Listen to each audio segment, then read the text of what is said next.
From Caracas, I'm Cody Weddle. Around the world, the price of oil remains at historic lows. Now, countries like here in Venezuela, whose budgets rely very heavily on oil, have already started to feel the effects of those drops. Now, so far, efforts by the government of Venezuela to convince the Organization of Petroleum Exporting Countries, OPEC, to cut production in order to raise the cost, those efforts have so far failed. That's because countries like Saudi Arabia have preferred to keep those production levels higher and keep the prices lower. To talk about this dynamic today, I'm joined by Johnny Marquez. He's a professor in geopolitics and international trade to talk about the historic lows of gas prices, oil prices, and also their geopolitical implications. Thanks so much for joining us today.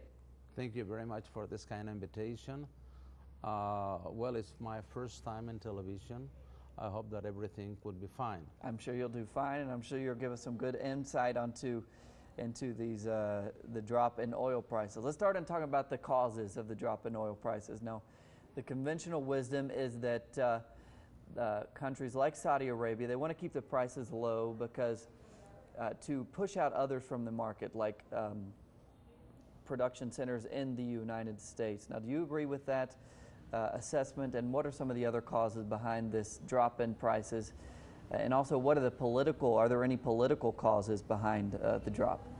Well, okay, the first thing is that we have to find out that the increase in the oil production by the United States, according with this other byproducts of oils, that's make increase the United States production till the level of 13 million barrels a day. Then it's very high because United States produced last year's about 8 million barrels a day, and with this gas and the Titas increased the production surprisingly to 13 million barrels. That means that the oil demand was covered by this production inside, and of course no import from the United States from other countries. And in the case of Saudi Arabia, well, they rather prefer to keep the production on the market because they have several revenues. I will say 785 million barrels of $1 million of revenues because of their production, and of course they like to have this to keep these productions and maintain the low oil prices, but keeping the markets. Okay, and of course that caused problem to countries like Venezuela, like Ecuador, like another countries, of course. What about Russia? And of course Russia, because I mean that's make Russia to get problems, even though financial problems, okay, because of this high production in Russia. Well, we have to recognize that Saudi Arabia produced 11 million barrels a day, and Russia produced about 10 million barrels a day. And normally all productions of these countries is being covered by markets. But we also have a feeling that we need the international cooperation of oil producers, not only in OPEC, but also in non-OPEC countries. I will say that Mexico, I will say Russia, and I will say other countries in Eurasia like Kazakhstan, that is going to play a very important role in the next coming years, increasing the production not only in Kazakhstan, but also in Azerbaijan, in Turkmenistan, and Uzbekistan. This is, I mean, that we are looking from the international scenario, that we need this kind of cooperation in order to cover the future demand of oil that is going to be requested by countries in development that need to change the the life. We need oil because we need to transfer, and till now, the feed for the transportation to produce more gasoline, to produce jet for the planes, and also for maritime transportation is oil till this moment. Then we need to get more oil just to satisfy the needs of the third world countries. And of course, this is the scenario that is going to be in the year 2020, 2025, okay? And this is a hope that the prices of oil could grow a little bit because the demand in the world is going to increase. You were talking a little bit about the interest in Saudi Arabia and keeping the prices low, and their strategy in keeping those prices low. Tell me more about sort of their strategy and their interests in oil prices and keeping them low for the moment. Yes, well, okay, they have an interest to keep this low because they know exactly how to satisfy, especially the Asian markets. I will say China, I will say Japan, I will say other countries in this part of the world, that of course this is the increase of the oil demand in the world, Asia. Then that's why we have to play a very important role in the geopolitical scenarios with these countries in Asia. Of course, we have a very good relationship with China. We have an excellent relationship with India too, and we're having very good relationship with Japan and also with South Korea. Venezuela. Then Venezuela, I will say Venezuela. And this is very important because that keep our economy going on. But of course, we need to produce more because having the highest reserves in the world, then we need to produce more oil. We need to produce 3 million barrels, 3.5, 4 million barrels, okay, according that it was programmed by President Hugo Chavez in this Siembra Petrolera program.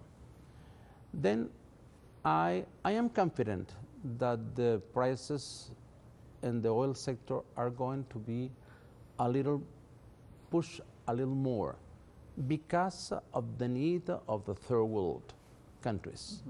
When? How long will we continue? Will countries like Venezuela continue to endure? Do you have any idea how long they'll continue to endure these drop in prices until we will finally see the raise? It thinks that we need them to make exploration and productions in all scenarios. Then we need to produce more oil, and of course that is going to put a kind of level of, I will say, $60 per barrel, because we need to give to the international companies, national states company and international companies a kind of level just to make exploration and production. And this is going to be the basis of how come prices are going to be a little more in prices. Okay. And talk about what Venezuela and even other countries have done to try to mitigate this this drop in prices. We know that the budget here in Venezuela used to be based on the price of $60 a barrel, and we're now at just below $40. Yeah. So what is being done here in Venezuela to avoid really hardship based on those prices? Well, first of all, okay, we need to be realistic. We are going to have this law in our budget, and the national budget, based on for the instance, in oil, about $40 per barrel. But I am confident that even though in December or next year, we're going to have better prices for our oil and better prices for oil, in the sense that the international petroleum companies, the international oil industry need to produce more, need to explore more, need to produce more. And this is one thing that, of course, is going to increase the price of oil. For countries like the United States, a drop in oil prices can be good economically. Of course, as we're saying with Venezuela, Bolivia, Ecuador, Russia, Iran, a drop in prices hurts them economically. Talk about that dynamic of which countries does this drop in prices help economically and which countries does it hurt? Well, of course, in the United States, the drop in the oil prices contribute for their economy, because they don't have to import this oil to high-level prices. That happened, for instance, in July 2008, that the price for other circumstances, for financial circumstances, goes up to $150 per barrel. And that it was not the real market of oil, it was more a financial problem than an oil problem. Then for the United States, for the moment, it's going to be nice for their economy. And for other countries, well, we need to pay attention to the increase of production in Iran. But of course, that is, I hope, that is not going to hurt the international prices, the increase of production of Iran, because they have been producing more than 3 million barrels days, even though in the circumstances of this negative position of the European community and also from the United States because of the sanction, the economic sanctions. But it's going to mean to increase perhaps to 4 million barrels, but they used to produce 3. Then it's not going to be so hard. This is not going to hurt oil prices. This increase of oil production of the Islamic Republic of Iran. And for instance, in other kind of market, we will say that also it's important that Russia play the important role that he's playing geopolitically in this called Islamic states, and his position regarding the Assad regime, the support this government, and also the reconstruction of the same country that plays an important role in the Middle East. Okay, we're talking about Syria, of course. And also we have to take in mind that also Russia play a very important role in the gas sector. Remember that all those countries have a group, which is a forum of the gas exporting countries, that also play an important role for everything that is feedstock for some industries. And I have to pay attention. In the case of Saudi Arabia, they have an economic plan to reserve 3 million barrels per day to produce petrochemical products. As you know, petrochemical products is a need for all of us. Everything that we wear and anything that we need to have as plastic is a petrochemical product. And Saudi Arabia is going to work in that field. And of course, is going to export those petrochemical products to the Asian market. And this is very important. This is also very important that we as country play an important role in the gas sector and in the petrochemical sector. And I hope that it could be the guidelines of the government, especially insisting in these two feedstock that are so important for the contribution of the budget. And you're talking about OPEC there. Many say that the geopolitical power of OPEC has declined in the last decade as other countries have increased production. Do you agree that the influence of OPEC has declined? Well, of course, the non-OPEC countries produce more oil than the OPEC countries. But of course, we have to take into consideration what are the reserves in the world.